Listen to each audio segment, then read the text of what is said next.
Survivre, couteau de survie. Ou mourir, ouais ça peut aussi faire ça un couteau. Multiversix doit passer à la vitesse supérieure. C'est bien ça l'enjeu. 2025 c'est peut-être l'année de la dernière chance. Si ça envoie pas du lourd, si ça délivre pas cette année, ça va être compliqué, on va pas se le cacher. Et il semble qu'il y ait des choses qui sont préparées en coulisses mais qui ne sont pas encore révélées, qui ne sont pas encore mis à la lumière pour le moment. C'est mon interprétation de la situation et je vais vous montrer pourquoi dans cette vidéo. Je vais aussi vous parler d'Atom Protocol, du Sol Protocol qui approche. C'est une bonne nouvelle, ça pourrait amener des liquidités dans l'écosystème Multiversix, mais également on pourrait avoir des airdrops de tokens SO, le token du Sol Protocol, pour les holders de tokens HTM, le token d'Atom Protocol. C'est quelque chose que je vous avais déjà dit il y a fort longtemps. J'avais entendu ça dans la bouche du fondateur d'Atom Protocol et ce n'était pas tombé dans l'oreille d'un sourd, alors on va en reparler aussi dans cette vidéo. Vous devriez apprécier, je vous encourage à liker la vidéo, vous pouvez vous abonner à ma chaîne pour être tenu informé, activer les notifications et me suivre sur mes réseaux sociaux, vous trouverez des liens dans la description. J'investis dans les cryptos pour être riche dans le futur, paire de couilles dans le futal, ainsi soit-il, mon bitcoin et mon couteau.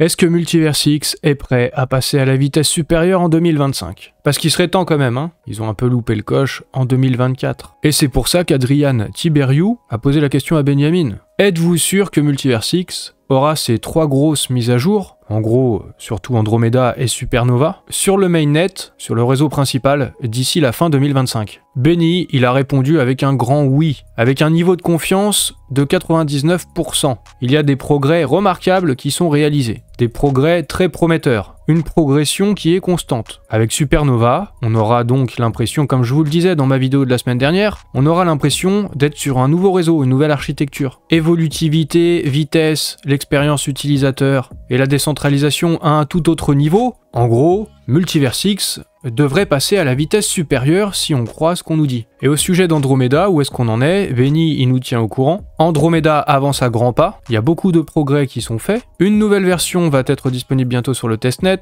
ce sera déjà sur le testnet au moment où vous regardez la vidéo. Et là, il y a une phrase, je sais pas exactement du coup quand est-ce que ce sera sur le mainnet Andromeda. La phrase de Benny, c'est l'annonce du lancement du réseau principal, donc sur le mainnet de Multiversix, sera disponible dans 1 à 2 semaines.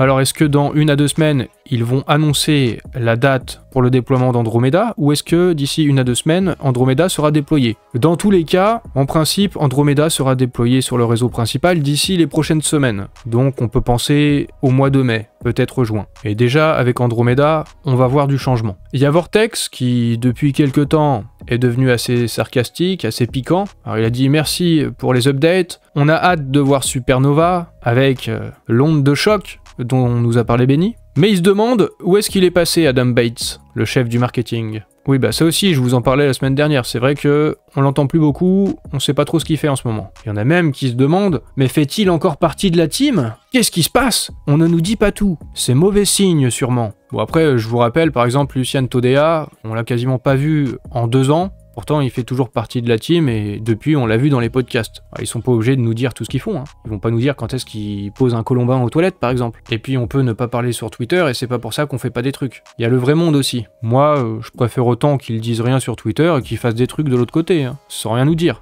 À condition qu'un jour, on voit le résultat public. Forcément, oui, tout de même. En tout cas, Benny il a répondu en disant qu'il y a beaucoup de travail qui est fait en coulisses, sur plusieurs fronts, et que ça arrive lentement à la lumière. Donc, une façon de dire, j'en déduis que c'est pas encore le moment de mettre le projecteur sur ce qu'est en train de faire Adam Bates. Une question de timing, sûrement. J'ai vu un autre message qui va dans ce sens, de Sergio Biris, et il dit « La construction est discrète, il y a des actions en coulisses, les choses sont sur le point de passer à la vitesse supérieure. » Et il a tagué Xportal, évidemment. Lui, il est chargé du développement du côté de Xportal. Alors c'est un petit peu le même message. Xportal, on sait qu'il y a l'airdrop et tout ça aussi, hein. La levée de fonds.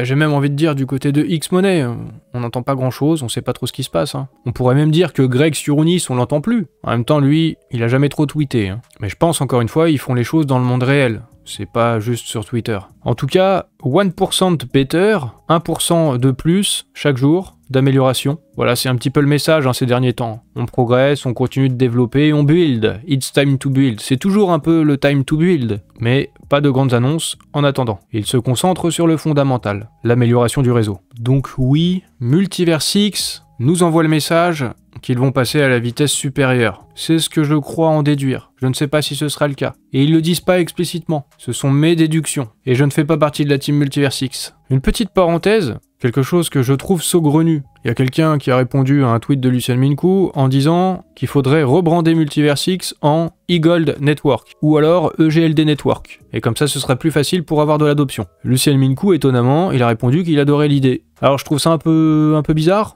Franchement, je pense pas qu'il va y avoir un rebranding encore à nouveau. Je sais pas trop ce que ça veut dire. Ça veut peut-être juste rien dire. Peut-être qu'il s'amuse, c'est tout.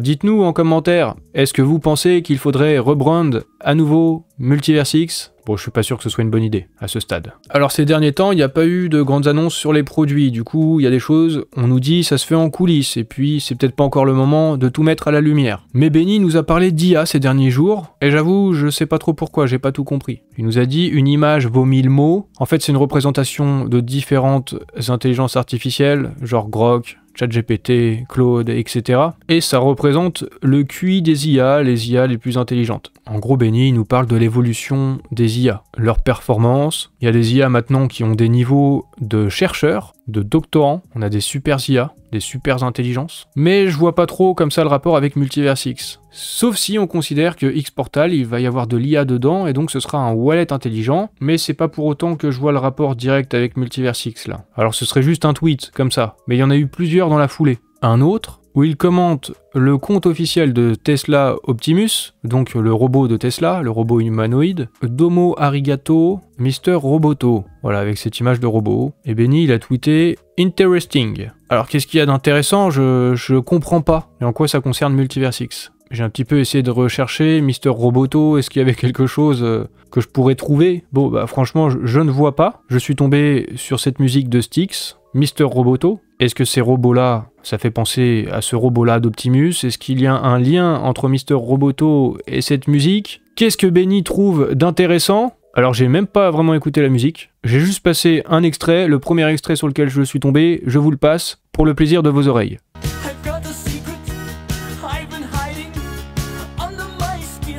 Voilà, c'est l'histoire d'un robot qui dit qu'il a un secret qui est caché sous sa peau. C'est bien mystérieux. Franchement, je vois pas où ça nous mène et je suis même pas sûr que ça nous mène quelque part, ces histoires. Juste que Benny parle de l'IA d'une façon insistante, sur une même journée, le 18 avril pour ce tweet, le 18 avril aussi pour ce tweet, et un autre tweet encore, le 18 avril, dans lequel il nous dit encore quelques pistes de réflexion. Réflexion pour qui ? Ça concerne Multiversix, ça ? Je sais pas. Le sujet, c'est le fait de mettre de l'IA sur des robots. Voilà, et c'est l'évolution du monde, ça va se passer, c'est une révolution. D'ailleurs, j'ai même fait une vidéo sur ma chaîne YouTube où je parle de ce sujet. Je vous décris un peu le futur. Si vous allez sur ma chaîne et que vous tapez robot dans la barre de recherche ici, vous pourrez voir cette vidéo. Bientôt, des robots partout. C'est très instructif, ça concerne pas directement les cryptos, mais je vous la recommande si le sujet vous intéresse. En tout cas, on n'est pas plus avancé, je sais pas pourquoi Benny, dans la même journée, il a fait 3 tweets sur l'IA. C'est peut-être juste des pensées personnelles, rien à voir avec Multiversix. Par contre, Benny, il a fait un autre tweet, là, cette fois-ci, ça concerne bien Multiversix. Il nous dit qu'il y a un retour massif aux fondamentaux, il a des discussions avec des gens de l'écosystème et peut-être même en dehors, et ça revient dans de nombreuses conversations. Et il nous dit, c'est là le truc important, et cette fois-ci, nous sommes prêts. Ils sont peut-être prêts à passer à la vitesse supérieure. Les plus grandes mises à jour du réseau depuis son lancement sont à venir. Ça va changer radicalement l'échelle, la vitesse et l'expérience utilisateur, à la fois pour les utilisateurs lambda comme vous et moi, mais aussi pour les builders. Alors est-ce que Multiversix est prêt pour 2025 ? Prêt à passer à la vitesse supérieure. C'est pas forcément la première fois qu'on nous dit ça. 2024, ça devait déjà être l'année de Multiversix. Ce ne fut pas le cas, vous êtes au courant. Il y a eu des retards sur les mises à jour du réseau, justement, avec les sovereign chains, l'interopérabilité, les bridges, etc. accélèrent, les stablecoins natifs, en particulier les stablecoins centralisés, ceux de X-Money, qu'on espère pour 2025, l'IBAN, les CB sur Xportal, je pourrais même dire le X-Genie. Bref, tout ça on ne l'a pas vu, bref, en fait, ils étaient pas prêts pour 2024. Alors est-ce que cette fois-ci, en 2025, est-ce que c'est la bonne? Vu ce qu'on nous a dit en 2024 et qui ne s'est pas réalisé en 2025, on pourrait douter forcément. Mais à titre personnel, quand je vois l'activité de développement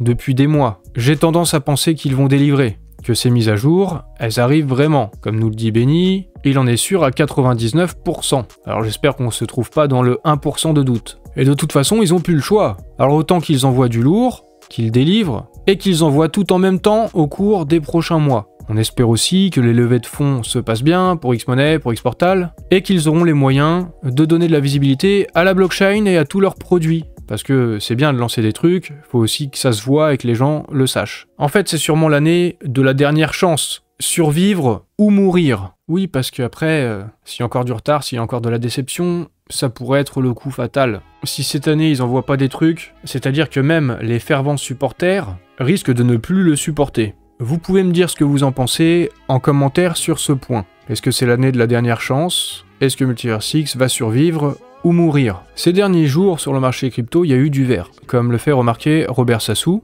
et on espère que ça va durer longtemps. On espère que le bull run est relancé. On espère que finalement l'année 2025 sera une bonne année, et que Multiverse X va délivrer. Mais en tout cas, il nous dit que sur le GitHub, c'est vert aussi du côté de Multiverse X. Il y a une forte activité de développement. Ils ont plein d'idées disruptives à proposer, en plus de ce qu'ils sont déjà en train de développer actuellement. Et il y a aussi eu Lucian Minkou, qui nous a montré que Multiverse X se trouvait à la 4e place des commits pour les Layer 1. Sur Token Terminal, on voit ça dans ce classement, Multiverse X à la 4e place derrière Ethereum, XRP et Cardano. Alors les commits, qu'est-ce que c'est? Les commits, c'est quand on fait du code sur GitHub. Les commits, c'est comme des petits dossiers, et quand on modifie des choses dans ce dossier, par exemple modifier une ligne de code, ou alors, quand on développe complètement un nouveau produit, quand on ouvre un nouveau dossier, eh bien ça génère des commits. Mais donc ça peut juste être un changement anodin dans le code, un commit, ou quelque chose de majeur et d'important. Donc on ne peut pas tirer de conclusion sur la valeur d'un écosystème seulement en fonction du nombre de commits. Mais ça reste quand même un critère pour observer l'activité de développement. Le nombre de commits sur Multiverse X, all time, est important. Alors est-ce que c'est juste des petites modifications du code ou est-ce que c'est pour des trucs majeurs? Bah quoi qu'il en soit, dans ce classement, tous les Layer 1 sont logés à la même enseigne. C'est vrai pour Multiverse X, c'est vrai aussi pour les autres. Et au final, il y a un classement. Et qu'est-ce qu'on peut dire de plus? Bah je sais pas moi. Mais vaut mieux être plutôt haut dans ce classement que le contraire, on va dire, à défaut d'en savoir plus sur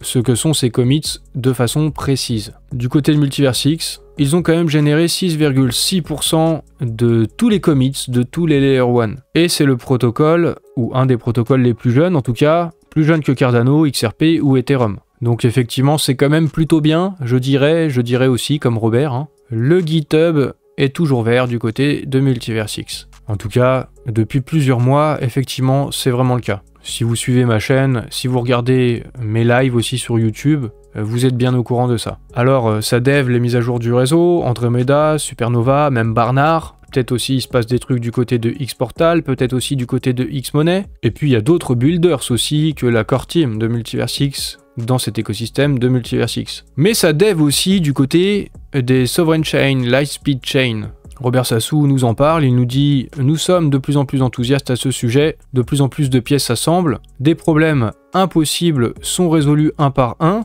le SDK devient de plus en plus complexe tout en conservant une vitesse incroyable et des spécifications incroyablement basses. Des blocs de 500 millisecondes, une composabilité atomique entre plusieurs virtual machines, entre plusieurs blockchains. Effectivement, c'est des choses intéressantes ça. En termes de performance, c'est du coup un produit, ou ce sera un produit qui peut avoir son utilité dans l'écosystème crypto. Surtout que les Sovereign Chains pourront tourner avec des spécifications assez faibles, inférieures à celles d'un ordinateur portable moyen. Donc tout le monde pourra faire tourner des nœuds sur les Sovereign Chains. Du coup, voilà, il est toujours temps de construire davantage. Time to build more. Eh bien on espère, parce que comme je vous l'ai dit, c'est l'année de la dernière chance, il faut passer à la vitesse supérieure, survivre ou mourir. Je vous signale aussi un petit truc appréciable, on peut maintenant sauvegarder une CB sur Xportal pour top-up de l'argent. Vous voyez ça sur le visuel, la dernière CB que vous avez utilisée, elle est sauvegardée, on peut l'utiliser, il n'y a plus qu'à mettre le code CVV, et on peut envoyer de l'argent comme ça, c'est plus simple, c'est plus rapide, parce qu'avant à chaque fois il fallait ajouter sa CB manuellement. Alors ça c'est pas un truc révolutionnaire, mais je vous le signale, si vous n'êtes pas au courant et si vous ne l'avez pas encore vu. Maintenant, je vais vous parler d'un autre sujet qui est aussi assez excitant et qui pourrait aussi être une bonne chose pour passer à la vitesse supérieure pour l'écosystème Multiverse X, mais là ça concerne plus spécialement le Sol Protocol qui est en approche. Vous allez voir, ça concernera aussi Multiverse X. Le Sol Protocol, ça va permettre de prêter et d'emprunter des actifs à travers tout l'écosystème crypto, sans devoir passer par un bridge, et à travers différents protocoles. Pour l'instant, c'est sur le testnet, et il est possible de farmer le futur token SO, le token du Sol Protocol. Si vous participez au testnet, vous pourrez gagner des tokens SO. Je vous donne encore quelques infos communiquées par Atom Protocol. Et après, je vous parle d'un truc peut-être qui va vous faire plaisir si vous avez des tokens HTM. On va voir ça. Je vous la fais courte, mais si vous avez des actifs en collatéral sur AAVE, Compound, Morpho, probablement d'autres protocoles aussi à l'avenir, et quelle que soit la blockchain sur laquelle sont ces actifs, eh bien vous pourrez emprunter d'autres actifs sur une autre blockchain, et donc sans passer par un bridge. Une fois l'intégration terminée, les utilisateurs d'Atom pourront emprunter sur plusieurs écosystèmes grâce à leurs dépôts existants. Parallèlement, les utilisateurs d'autres blockchains auront accès au rendement compétitif d'Atom via l'interface de Sol, attirant ainsi davantage de liquidités vers Multiverse X. Donc le Sol Protocol peut participer à la croissance de Multiverse X. Et c'est quand même assez intéressant parce que le Sol Protocol, ils ont fait ce tweet, il y a quand même plus de 600 000 vues. Ça a de la visibilité. C'est l'écosystème tout entier qui va être au courant et qui va connaître aussi l'existence d'Atom Protocol. Ça peut être bénéfique pour Multiverse X, ça peut être bénéfique aussi pour le token HTM. Ça fait de la visibilité. Et si le produit est intéressant, et il l'est, il me semble bien, ça peut attirer du monde. Pour les détails techniques, le Sol Protocol, il build, pour pouvoir avoir cette interopérabilité avec toutes les blockchains, il build avec Axelar, il build avec Layer 0, il build avec le CCIP de Chainlink, il build avec Wormhole. Alors tout ça, ça me fait penser au grand bridge aussi dont nous parlait Multiverse X, qui devait débarquer a priori en juillet de l'année 2024. Mais vous avez vu, ils étaient pas prêts en fait en 2024. Survivre ou mourir, passer à la vitesse supérieure, c'est pour cette année. Et ils build aussi, faudrait pas les oublier, avec P-Squared. Il y a plusieurs protocoles, il y a plusieurs écosystèmes, il y a plusieurs bridges, il y a plusieurs teams qui sont impliqués sur ce projet, qui devraient faire du bruit et avoir de la visibilité dans tout l'écosystème crypto. Je vous rappelle, j'avais déjà parlé du Sol Protocol dans une vidéo sur ma chaîne YouTube. Je disais même que le Sol Protocol pourrait devenir le plus grand projet défi de tous les temps. Alors c'est un titre accrocheur, je sais, mais on verra, ce sera probablement un protocole défi, en tout cas dont on devrait pas mal entendre parler, hein. Vous voyez bien les stats quand même déjà, 643 000 vues pour ce tweet, et auparavant ils avaient eu aussi un autre tweet avec 1 million d'impressions. Je vous ferai remarquer du coup quand même, si ce protocole, le Sol Protocol, si ça a de la visibilité, si ça intéresse du monde, il faudra aussi rappeler aux gens que j'étais le premier influenceur, le premier créateur de contenu à en parler. En tout cas, sur YouTube. Ah, peut-être parce qu'après les autres, ils vont aussi se mettre à en parler. Si le produit est intéressant, c'est fort possible. Je sais pas si ils rendront à Bitcoin couteau, ou au pire, ils se prendront un coup de couteau. Non, bon, je déconne. Je suis pacifique. Sauf si on m'emmerde. Bon, c'est un autre sujet. D'ailleurs, vous-même, vous pouvez mettre un coup de like. Oh, une poussière. Oui, le couteau prend la poussière, un peu comme les likes. Dépoussiérez-moi ce bouton de like, en vous remerciant. Et maintenant, j'en viens à un sujet qui devrait vous intéresser. Matt la banane, il fait partie de la team d'Atom Protocol, je sais pas à quel point, mais du coup aussi du Sol Protocol. Il est ambassadeur, donc il est aussi un petit peu dans les coulisses de ce qui se passe du côté d'Atom et du Sol Protocol. Il y a quelqu'un qui lui a demandé... Il me semble avoir lu que les holders d'HTM étaient censés être récompensés lors du lancement du Sol Protocol. Est-ce qu'il y a des news à ce sujet? Matt la banane, il a répondu que des informations seront partagées plus tard à ce sujet. Donc, il ne dit rien, mais avec un petit smiley, avec un visage rigolard et des yeux rieurs. C'est pas moi qui le dis, hein. Vous voyez ça à l'écran. Et Bad Quack, peut-être que tu regardes la vidéo, tu m'as tagué ici en disant qu'il te semble que ça a été affirmé auparavant, que les holders d'HTM seront récompensés. Ce serait vraiment dommage qu'on affirme l'inverse maintenant. Je crois que Bitcoin Couteau l'avait couvert en vidéo. Eh bien effectivement, Bad Quack, je confirme, et je vais vous repasser l'extrait. Une vidéo que vous pourrez re-regarder, qui pourrait bien vous intéresser du coup, pour mieux comprendre le Sol Protocol. Une vidéo qui date du 14 décembre 2023, ça date un petit peu. Écoutons cet extrait fort intéressant. Un truc, un petit insight, c'est que les HTM auront aussi des avantages, ou on va dire aussi peut-être des airdrops. un seul token. Il y a un moment, le son, il saute un peu. Mais on a bien entendu l'extrait, j'ai bien entendu. Ah, je vous le repasse. Que les HTM auront aussi des avantages, ou on va dire aussi peut-être des airdrops. Les HTM holders auront peut-être aussi des avantages, peut-être aussi des airdrops. Voilà, ça a été dit avec un conditionnel. Peut-être. Moi, je veux bien, hein. Ça pourrait faire plaisir à tout le monde, et puis ça pourrait donner aussi envie à pas mal de monde de devenir holder de tokens HTM. On verra ça avec le lancement prochain du Sol Protocol.